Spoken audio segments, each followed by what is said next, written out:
Alright, so this is a game of the day that doesn't have any outrageous plays in it. But it does have, like, a string of reasonable ones. Like, it was going to be a bonus clip, basically. But then the more I watched, the more I was like, oh, it's, you know, we'll see. So anyway, go inside gate here. We'll just do this as a bit of a mini bonus, I guess. And I think it should be interesting, because check it out. There's actually a Spud Firebrand here. So, guys, can I just tell you, if you are in Spuds, I adore seeing you in PvP. Like, truly, truly. It makes me so happy to see Spuds in PvP. It makes me so happy. I really, really want to see more people. I hope that any of you that have been inspired by the game of the day here start queuing. You will find me in those queues. You will see that we get to play together. You will have learned a lot watching these videos, and it's not scary. Honestly, there's a lot of people who are itching to do it, but they're just not really sure if there's others around. There's a lot of you whispering at me at the moment saying, hey, do you want to queue? Do you want to do this? And I nearly always say no to people, but we do have that situation arising. Come to Discord, check out the guild, you can join. So anyway, I love this, and it's a very, very rare thing for me to see, to be honest.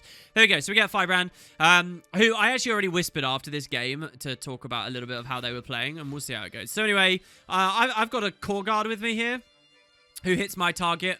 I don't really get great damage, but we've hit the Scourge super hard before the Firebrand's really noticed. So we can punish this hard now.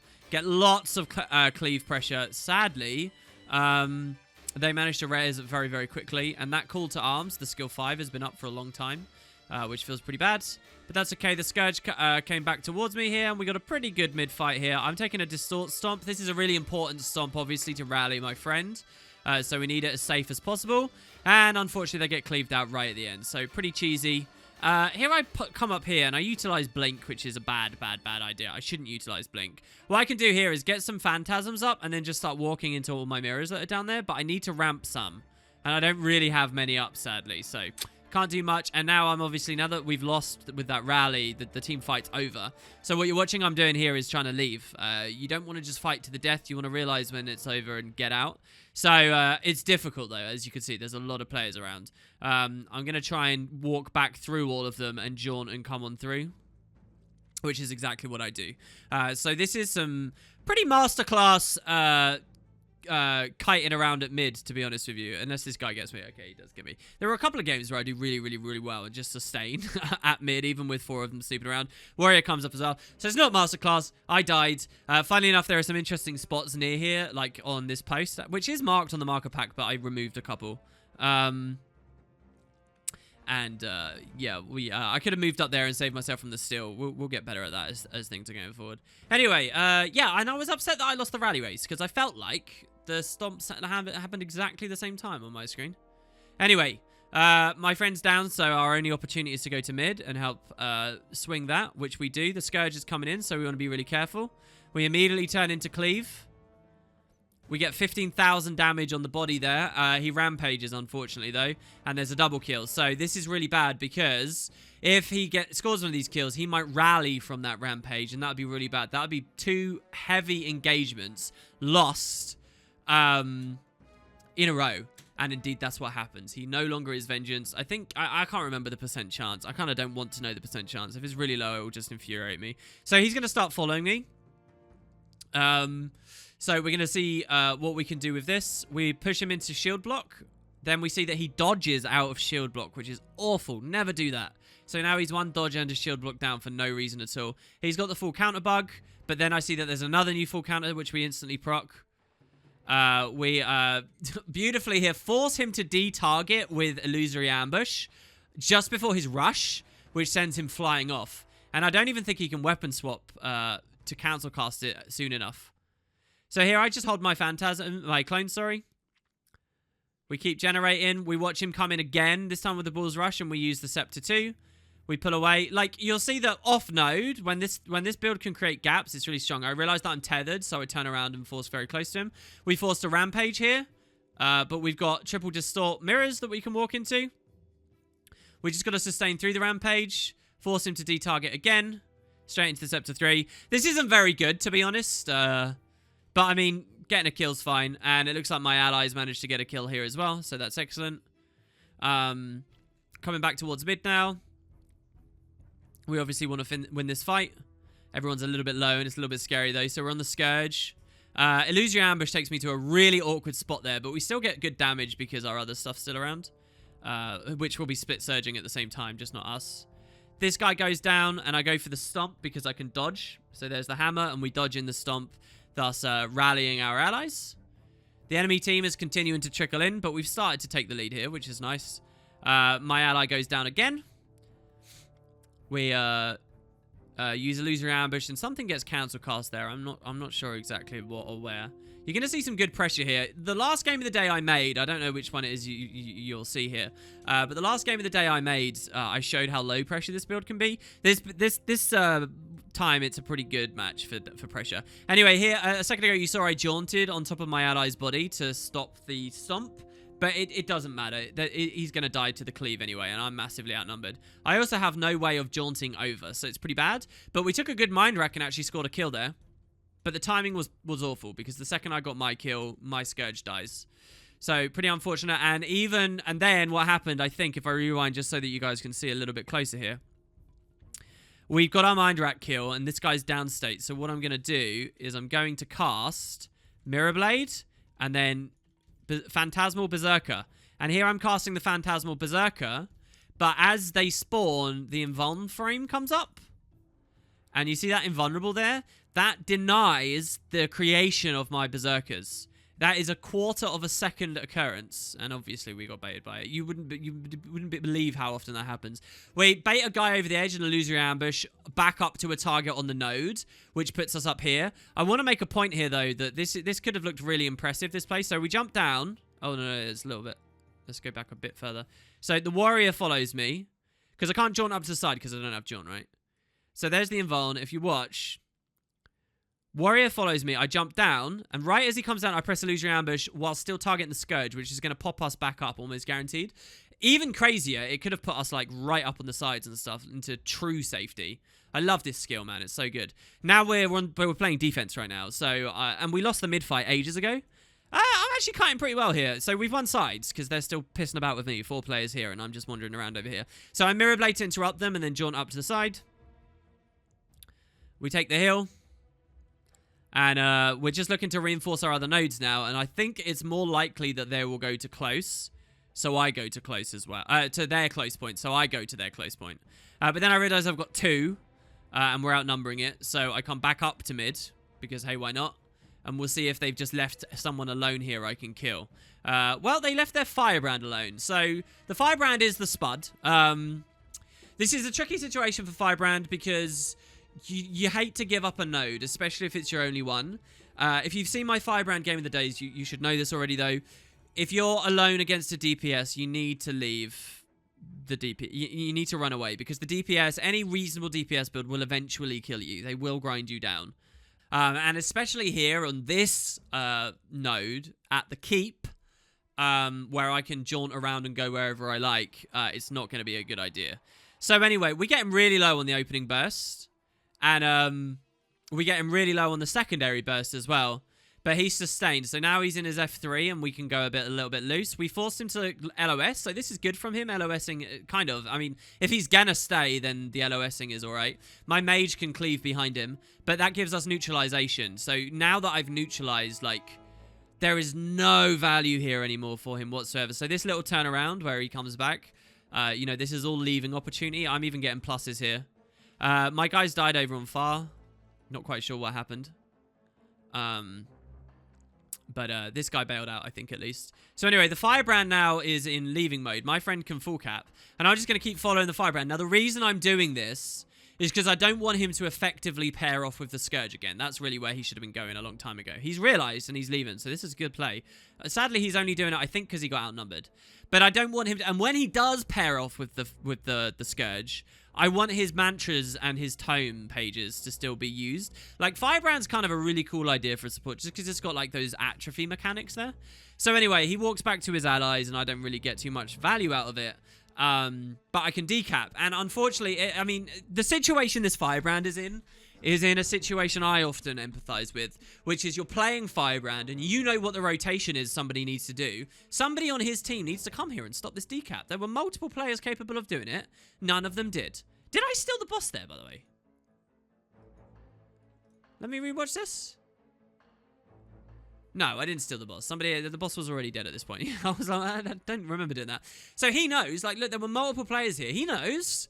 And that forces him back. So it's like really ugly. Like, this is the kind of thing that actually makes my head hurt sometimes while playing PvP, because you're so frustrated with the others. What you have to do, the whole game with Firebrand, as far as I'm concerned, is you have to just stop caring about anything intelligent rotation-wise in some scenarios. You just kind of got to pick a DPS and stay with them. And if they rotate miserably, you kind of can't help that. Because what's going to happen here, he's going to get here late, and he's just going to it's going to be the exact same as when I was grinding him down at Keep. It's going to be no different. And again, I can kite away on this map really well from pluses. So just a really unfortunate situation for the guy. I mean, what more can he do? And now his allies go and push a team fight unsupported. The warrior should have come back, man. The warrior would have forced this away from me instantly, but he's just not thinking. So anyway, we're getting really low again. He re-tanks up. I've got to be careful here because I am on the far point. We do a lot of pressure. You notice I'm getting really low fighting as support. This is purely the retail here. I could go for a really big mind rack there, but just as I think I'm starting to consider it, the Scourge comes in. So I actually can't get that. The Scourge instantly cleaves all my clones down. I would like to point, though, out, I have been solo here against this Firebrand, so this is a good rotation for me. I've got some good damage on him. I'm now 1v Firebrand Scourge. So let's talk a little bit about this maneuver. This is an excellent play for me to make against the enemy team. If I alone can survive, I don't even really need to do much damage, but if I can just survive fighting against these guys, not only is the rest of their team outnumbered, I have 4 allies versus just 3 of them, right? So we win, right? Not only that, but I've taken their biggest like winners away. Like, this combo is everything for their team fight. If this combo was at mid, they'd be winning mid right now, theoretically. If this pushed far, they'd be winning. Instead, I've got them caught fighting just me, where they have almost no win condition, as long as I play well and kite well, which is what you're seeing I'm doing here. So I come up around the side, and they're making a mistake here. What really should happen... I mean, it's just horrible for them now that this has all collapsed for them, to be honest. If the Firebrand had gone up, they might not be wiping. The Warrior was here. It would have been really good. Now, though, I mean, what do? The Firebrand leaves on his own. I could kill the Scourge. The Scourge leaves on his own. I could kill the Firebrand. That's the situation we were before. They both have to walk off, giving me this for free. And they have to take serious losses in the short term to then reclaim that, because they'll be trip capped. But they have to do that to then get reclamation later and wins at another node. And I mean, look at the damage we're doing. This is just the cherry on top. Look at this. I got this guy super low. The Scourge is also super low right now. No allies here. It's just little odd me. Look at this. He goes down to just a couple of percent. Oh my god, I really hope that the new Illusions Orient build is slightly better for me, because I will be so happy if I get extra pressure over this. So we're 1v2ing Firebrand Scourge right now. If I'd been quicker, I could have Greatsword 5'd there. He does have stab, but he's going to get the res, obviously. Without so the only other opportunity, if I'd been really smart. So there's the transfuse. And I do have weapon swap up. What I needed to do is anticipate the transfuse. This is what's exciting about PvP. This is how fun this is, right? If I was smarter, thus there are more things for me to learn, I could have anticipated the transfuse, and I should have known about the transfuse because I would have looked at Vampiric Presence, right? So I would have known his blood. And then the second I get the kill, I should have been thinking that next step ahead. I should have known the transfuse was coming. And what I should have done is swap to GS and instantly use the skill 3 on GS. The skill 3. Now, what that would do is rip his stab that he's going to give himself from the Trail of Sand, and then instantly into the skill 5 for the interrupt. That's what I should have done. But instead, I took a long time about it. I used the Greatsword 4 just for regular cleave, which is kind of the more brain dead thing, and they get the res. But it's okay, because I can just come up the side again. And I'm playing it pretty dicey there, but I was going for gold, to be honest. A 1v2 on a Firebrand Scourge would have been really nice. So, yeah, finally they start rotating, but it's the Scourge that rotates off. This poor Firebrand. The Scourge leaves. Now a Thief comes. I'm not too concerned about the Thief, but the Illusory Ambush takes me to a kind of a nasty place, back onto the node, which is obviously not good. We have a really risky maneuver here. The Thief could jump me again. I go for the Mantra, but really what I probably should have been doing is holding the Scepter too. I start that now and come onto the Archway, which is no port. I've marked it on the marker pack as a kite spot, but that's only because it's obvious it's no port. Yeah, we take the pressure on him. He ate our plasma. Now I noticed my friends come here. I think I actually noticed that just as I was kiting. If we roll back here, yeah, I think I saw that the fight was going on here, so I knew that was going on, but I was being pressured by the thief. So we evade, we knock him off, and I see that my guy's low. This could have been really good. If I'd retargeted there, I might have been able to do some good damage. Unfortunately, though, my friend goes down, so I can make a play here. I blink in and divert, which will interrupt the stump. But what has unfortunately happened is he had Trail of Sand. Again, another play I could have made. If I'd blinked in, jaunted, and diverted, the jaunt would have summoned a new clone, and I would have ripped stab and got the CC. It probably wasn't feasible for the timing on the 5 there, right? So he gets the stomp. But look at this, guys. Look at all the little things you can figure out, all right? This is what I'm talking about. If you're a genius, if you play enough PvP, you can make some absolute bonkers stuff happen. Anyway, we do some ridiculous split surges and do a lot of pressure, frankly. Or what could be a lot of pressure if the build was a little bit different. I'm going to stop talking about that so much. So anyway, this is pretty scary. The thief's here. I'm going to go to one of the only kite spots that I know nearby. We just hold this for a second to make sure that we're safe. We evade his steal there, which is perfect. And then we climb up here, and he can't follow us. And if he stands now, he's going to die. So we just stand still for a second. We get some might from the Mirror Blade, refresh our mantra. We're winning the game super hard because I've just not died at Farpoint for so long. I know that there's something hot going on at the node, but I can't really help that. The thief very wisely fully bailed there, leaving me just standing around. And I come back in on the Firebrand. And just do my pressure on him. It looks like he's pretty much given up, or he was mantra casting. We take a diversion, triple diversion stomp under the nose of the warrior.